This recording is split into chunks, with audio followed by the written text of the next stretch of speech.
Puji Tuhan, haleluya, shalom, puji Tuhan. Kita bangga karena kita memiliki Yesus Kristus, Tuhan Allah, haleluya, puji Tuhan. Firman Tuhan pada hari ini dari Efesus 4 ayat yang ke-32.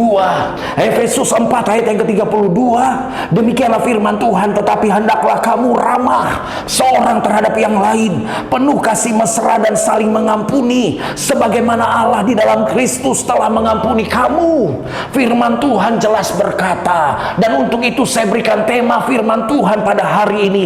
Memaafkan tidak cukup dengan kata-kata. Memaafkan tidak cukup dengan kata-kata. Ini artinya harus ada perbuatan, harus ada perbuatan nyata.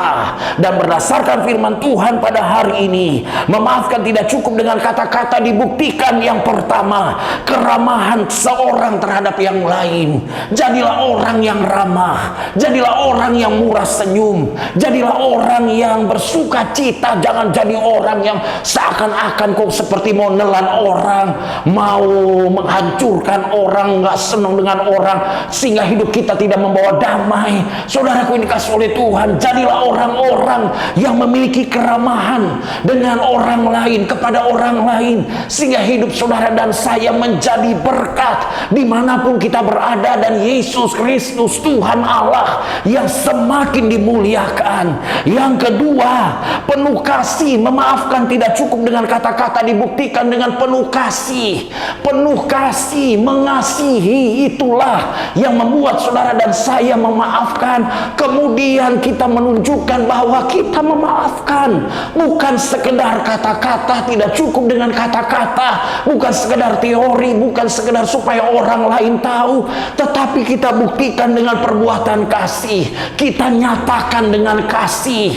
Kasih itu memang hanya 5 huruf, KASIH, tetapi kalau ini saudara dan saya lakukan, ini memiliki makna yang sungguh sangat luar biasa.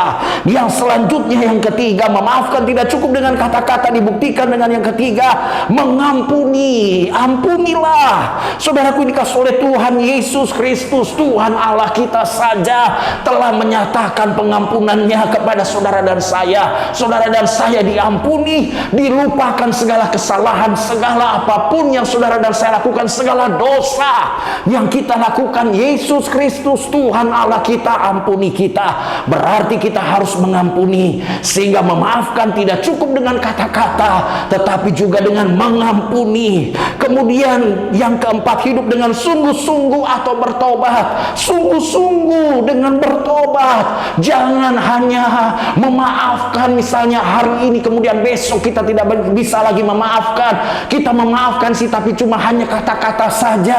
Berarti kita harus sungguh-sungguh memaafkan. Kita harus bertobat. Bertobat artinya berbalik 180 derajat.